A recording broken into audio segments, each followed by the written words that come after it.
छाया आपल्या सर्वांचं आपल्या आणखीन एका नवीन व्हिडिओमध्ये अगदी मनापासून स्वागत करते। तर आणखीन एका नवीन व्हिडिओची मी संध्याकाळी 4 वाजता सुरुवात केली आहे। तर फौजी साहेबांनी निघलोत आमच्या भाचीबाईकडं पिंपळगावला आणि पिंपळगाववरून एका भाचीबाईला घेऊन दुसऱ्या भाचीबाईकडे जायचे कुपाला। तर चला त्यांच्याकडे निघलोय आम्ही। काय राहिलं तर चला निघलोय। आकाश दरवाजा लावून घे ना बाबू। ऐक ना दादा येईन आता कॉलेजवरून, तो आला का मग तुझा क्लासला। मामा पण येईन आता। चला फौजी साहेब। हो चला, माझा चष्मा राहिलाच परत किती ठेवलाय चष्मा ना, इतका विसरतो ना, काढून ठेवला का तेच विसरून जाते मी, लक्षातच राहत नाही माझ्या। त्याला आता मामा काय येणे दोरी बांधतो फौजी साहेब म्हणते तुझ्या चष्म्याला आता दोरीच बांधतो गळ्यात। चला आकू मी बच्चा बाय बाय लवकर द्या।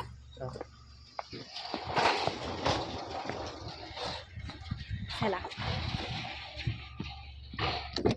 तर पिंपळगाव मधून मोठ्या भाचीबाईला घ्यायचंय आणि छोट्या भाचीबाईकडे जायचंय, है ना। भारी झाला रोड आता, टेन्शनच नाही। टेन्शन नाही, घरापासून निघलं का डायरेक्ट मेन रोडला। तुम्हीच या घेऊन, आता मी नाही उतरत। हा तर आपण नेहमी थांबत असतो इथं नेप्ती फाट्यावर भेळ घ्यायला, नेप्तीची फेमस। फौजी साहेबच घेऊन येतात आता काहीतरी खायला मुलांना।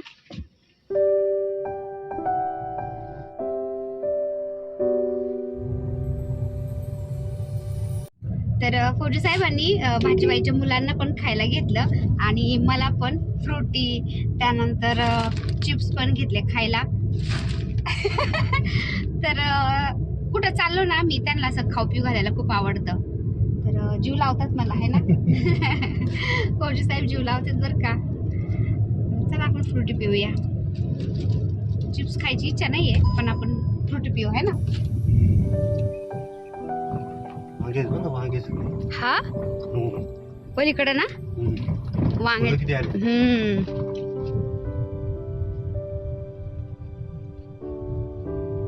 ऊसाचं शेत, अशा हिरव्यागार शेतामध्ये असं घर असं वाटतं, है ना हो। भारीच ना। हे बघा मंडळी, दारासमोर शेत आणि शेतामध्ये असं मस्त घर, असं स्वप्नातलं घर असल्यासारखं वाटतं की नाही बरं, किती भारी वाटतंय ना, मस्तच। तर आम्ही पोहोचलो पिंपळगाव मध्ये मोठ्या भाचीबाईच्या घरी, पण तिथं आम्ही थांबलोच नाही, म्हणजे गाडीमधून पण नाही उतरलो। भाचीबाईलाच बाहेर बोलवलं आणि लगेच निघलो त्यांना घेऊन, कारण उशीर झालेला होता ना। तर आम्ही घरून 4 वाजता निघलो, इथं येऊपर्यंत 4:30 वाजले होते। ते बघा भाचीबाईला घेतलं आणि निघलो आम्ही। बालू कुठे गेला?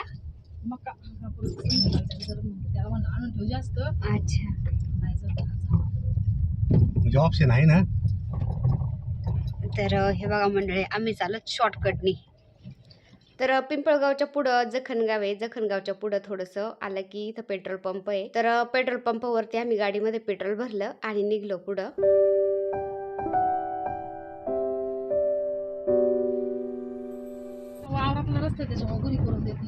हे सीताफळाचंच बाग ना आता। हा पानझडी झाली त्यांची आता, पानगळती आता। सीझन गेला ना त्याचा।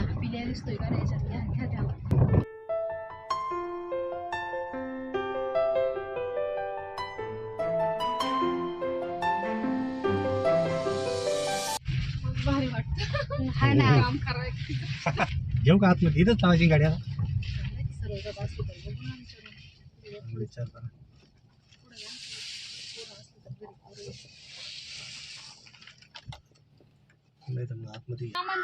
गाडी तिकडे जाते का नाही, इथं लावायची गाडी मग जायचं का? कुठे गेला पिल्या? हा ते नेलं आम्ही आलो त्यावेळेस, हे परत आणलं का आता? तर हे बघा मंडळी, आपण आलोय भाचीबाईच्या संत्र्याच्या बागेमध्ये। तर चला।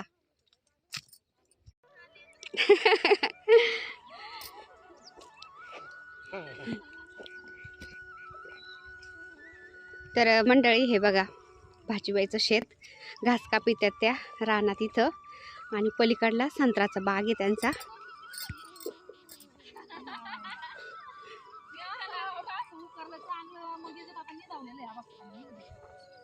काय ते अच्छा. तर आम्ही भाजीबाईच्या घरी थांबलोच नाही, कारण घरी कोणीच नव्हतं. भाजीबाईच्या सासूबाई आणि त्यांच्या शेजारच्या मावशी ह्या घास कापत होत्या. तर त्यांची तर भरपूर गाय आहेत ना, तर घास पण भरपूर कापावं लागत होतं. त्यामुळे त्या तिघीजणी घास कापत होत्या आणि जावई एकटेच होते घरी आणि मुलं होते. तर जावई पण मग शेतामध्ये आमच्याबरोबर आले, कारण घराच्या जवळच शेत आहे, काही लांब नाही आहे.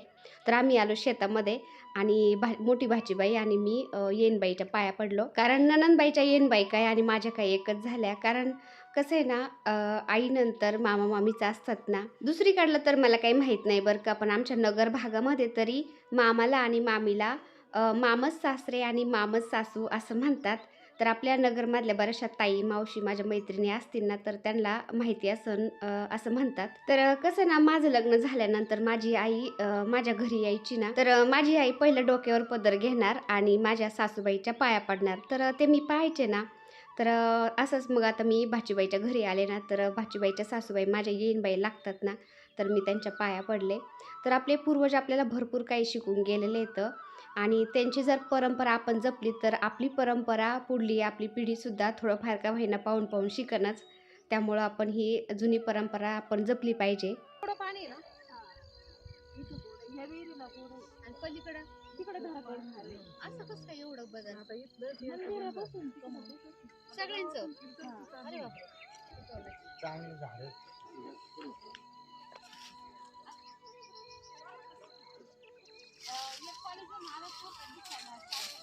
काढायला येणार तुझ्या. हा ना. बाई मेरी रील निकालो. हे बघा इथं. अरे वा वा वा, हे पिकलेलं आहे तेवढं काय. आता तुला तर असं झालंय, कोणतं तोडा आणि कोणतं ठेवा. तेवढं दिसतंय भारी भारी. हा मस्त. हे बघा मंडळी, आमच्या भाजीबाईच्या बागेमधलं संत्र हे. तर खूप इतके फळ आलेत ना बागेला, ही बाग गच्च भरली. हे बघा, म्हणजे बागेला डेंगे द्यावा लागलेत, इतके फळ आलेत त्याला, गच्च भरले. खाली तर नुसतं शेणसाडाच झालाय फळांचा. बघा आता पक्षी पण पाडत असतील भरपूर ना. नाही ना, आपोआप गळत गोळा झालं ना, पडतं. वय झालं. हा. तर हे बघा फौजी साहेब लागलेत फळं तोडायला. संत्र्याच्या बागामध्ये आलो आपण भाजीबाईच्या. तर भाजीबाई इकडे तोंड करा जरा. तर हे अलीकडल्या मोठ्या भाजीबाई आणि पलीकडल्या छोटे भाजीबाई, म्हणजे ह्या दोघी बहिणी बहिणी. तर ह्या छोट्या भाजीबाईच्या आपण बागेमध्ये आलो, तिकडं कुपाला. कुपच ना? हो, काळकूप. हो, काळकुपाला. तर यांना काळकुपामध्ये दिलेलं आहे, त्यांच्या घरी आलो तर आम्ही, म्हणजे घराजवळ त्यांचा हा बाग आहे. तर हे 5 संत्र लागलेत. तर 2-2.5 एकरामध्ये सगळं बाग यांचा. तर आपण आलो तिथं. फौजी साहेब हे बघा मस्त फळ तोडीत आहेत. तर हे बघा मामा भाची फळं तोडीत आहेत.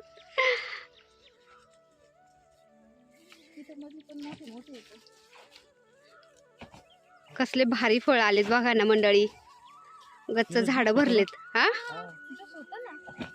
हेच ना, आज नाही एवढे भारी लागणार, 2-3 दिवसांनी खायला ना लई छान लागते. मुरले ना थोडेसे, मग भारी लागते. आली का हो. चल घे फोटो. तर मंडळी आपण आलो आपल्या या भाजीबाईच्या बागेमध्ये. तर हे आमचे जावई आहेत. तर इतके भरभरून फळ आलेत ना संत्र्याच्या बागेला. तर म्हणलं भाजीबाई म्हणल्या फळं घेऊन जा तुम्हाला. तर आम्ही आलो फळं घ्यायला. तर असं झालं, एवढे फळं पाहून किती घेऊन कितीक नाही, आणि ते पाहून एकदम मनाचं मस्त भरून गेलंय. चला फळं तोडूया आपण आता. घ्या ना गोणी. तर भाजीबाईने हे गोणी चालली जावा यांनी डायरेक्ट फळं तोडायला. गोणी भरच नाही. बघा आता एवढे फळं. फौजी साहेब म्हणतात मी लेट्टा पुरे तोडलेत बघा फळं. काय घेऊन काय नाही. अहो आमच्या सारखे म्हणजे असं कधी मध्ये येतात ना शेतात, भारी वाटतं. इतकं भारी वाटलं ना, आता त्या हा. त्या दादांचे जर पुण्याचे जर मित्र आले ना ते तर येडेच होते इथे आले. भारी वाटतं एकदम. हे बघा फौजी साहेब गुणी भरतात फळांनी. आम्ही तोडावे. हे बघा मोसंबीचं झाड पण आहे मध्ये मध्ये. हा ना. साखर टाकून ज्यूस करायला लागेल. हा तिकडे एक आहे त्याला पाव पिवळे आहेत ते. हे बघा मोसंबी. डुकरं पण येतं, वाघ पण येतं, सगळं येतं. तरसं पण आहे का? विहिरीत पडला होता हे. पकडून नेला त्यांनी. हे कुठं का? माझा नको घेऊ. हो, थोडं. बादल गुरुखान बादलने सांगितले.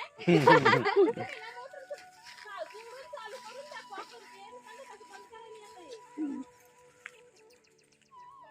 तर हे बघा फौजी साहेब मस्त फळं तोडायचा आनंद घेते. फौजी साहेबांना तर झाडाझुडाची खूपच आवड आहे.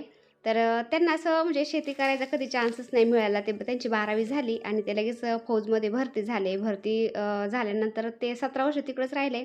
रिटायर आल्यानंतर लगेच पोलीसमध्ये लागले ना, त्यामुळं ते असं शेतात जायचं त्यांना म्हणजे वेळच आली नाही. तर हा सगळा संत्र्याचा बाग आहे, पण मध्ये मध्ये त्यांनी असं मोसंबीचे झाडं पण लावलेले आहेत ना, तर मोसंबी पण होत्या. मग आम्ही काही मोसंबी पण घेतल्या. चालत चालत एवढ्या गावतात.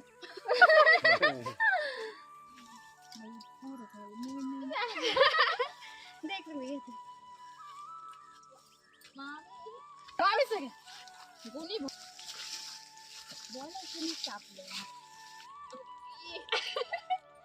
चला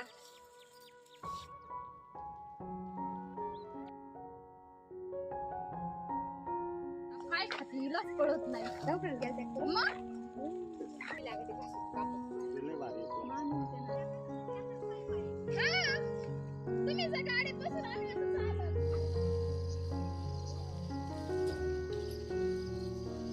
सुंदर घासाची भाजी आहे तुमची इथं.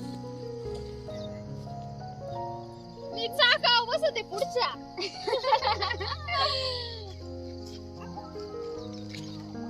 घ्यायची काय घासाची भाजी मामी? आता तिथं जाऊ.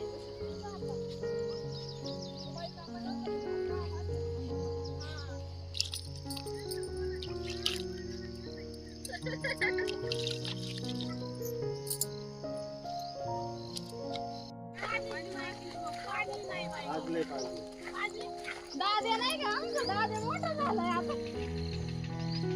ए मामी टाका घास गोळा करा.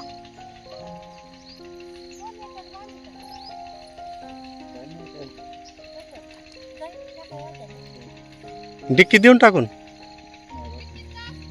नाही.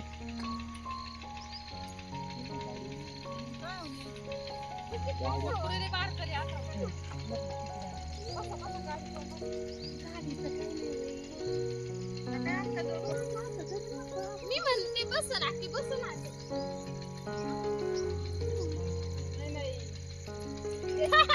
घास नाही आता वय. काय घेऊन लई येतोय आमच्या घरी कामाचं येऊशे त्यांचं अचानक ठरलंय. अगं ठरलं पण ते लवकर नाही आल्या. आम्ही मागच्या वेळेस तर किती 8 वाजता आलो. मागच्या वेळेस तरी उशीर झाला. येऊ द्या. जा घेऊ मस्त काम केलेले पहिले. मग काय मरणाची कामं केलं.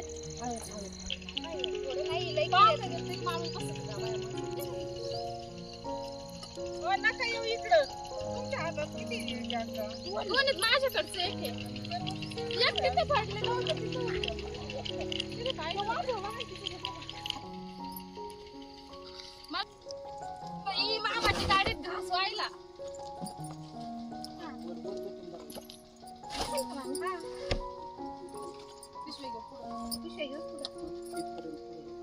तर घास कापलेला होता ना, त्याचे गठुडे बांधले आम्ही आणि गठुडे पण गाडीच्या डिक्कीमध्ये घातले आणि आम्ही आलो घरी. तर घर काही लांब नाही आहे, शेतापासून जवळच आहे ना. तर घरी आल्यानंतर मला त्यांच्या घराच्या पलीकडूनच हे फुलांचं शेत दिसलं. तर मी भाचीबाईंना विचारलं, आशाबाई हे फुलांचं शेत कोणाचं आहे? तर आशाबाई बोलल्या की शेजाऱ्यांचंच आहे ते फुलांचं शेत. जायचं का मामी? तर देवाला फुलं आणू म्हणले आपण थोडेसे, चला. मग माझं काही मन राहवलंच नाही. म्हणलं चला आपण देवाला फुलं पण आणू थोडेसे आणि फोटो पण घेऊ छान छान, कारण सूर्य मावळायला चालला होता, सूर्यदेव असा मस्त दिसत होता. आणि म्हणलं 1-2 रील पण होतं ना आपल्या इंस्टाग्रामसाठी, फेसबुकसाठी. मग फौजी साहेबांना म्हणलं चला, मग फौजी साहेब, मी आणि भाचीबाई आम्ही तिघं पण आलो शेतामध्ये. आणि मोठ्या भाचीबाई घरीच बसल्या होत्या. त्या म्हणल्या तुम्ही या तोपर्यंत फुलं घेऊन, फोटो घेऊन, तोपर्यंत मी चहा ठेवते. तर आम्ही मग देवासाठी थोडेसे फुलं पण तोडले. आणि समोर जे दिसतात ना, तर त्या ताई, त्यांचं शेत हे.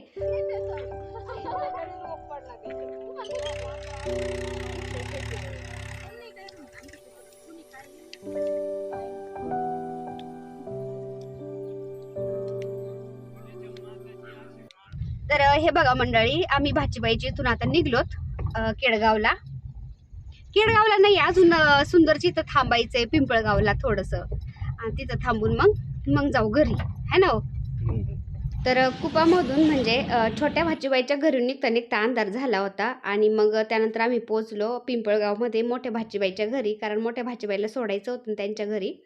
तर त्यांच्या घरी आलो ना आम्ही, तर भाचीबाईचा मुलगा बालू आणि जावई धारा काढत होते, दूध काढत होते ते. आम्ही आलो त्यावेळेस. काय भारी रे भाऊ. सगळ्यांना वाटत येतं नाही भारी, येतं नाही. तर मंडळी आलो आम्ही घरी भाचीबाईकडून आता. तर छोट्या भाचीबाईच्या घरी निघलो, मोठ्या भाचीबाईला घरी सोडलं त्यांच्या, तिथं थोडंसं बसलो आम्ही. त्यानंतर आलो आता घरी. तर मला येऊपर्यंत हे राजू लसूण सोलून ठेवते स्वयंपाकासाठी. अजून स्वयंपाक व्हायचा आहे माझा. तर एक संत्री खाते आता सोलून आणि मग स्वयंपाकाला लागते. तर चला, आजचा व्हिडिओ मी इथं सेंड करते. आता खूप थकल्यासारखं झालं आहे. तर व्हिडिओ आवडला असेल तर एक लाईक करा. चॅनलवर नवीन असाल तर प्लीज आपल्या चॅनलला सबस्क्राईब पण करा. चला तर भेटूया पुन्हा अशाच एका छानशा व्हिडिओबरोबर. तोपर्यंत बाय बाय. व्हिडिओ बघितल्याबद्दल खूप खूप धन्यवाद सर्वांचे. सर्वांना श्री स्वामी समर्थ.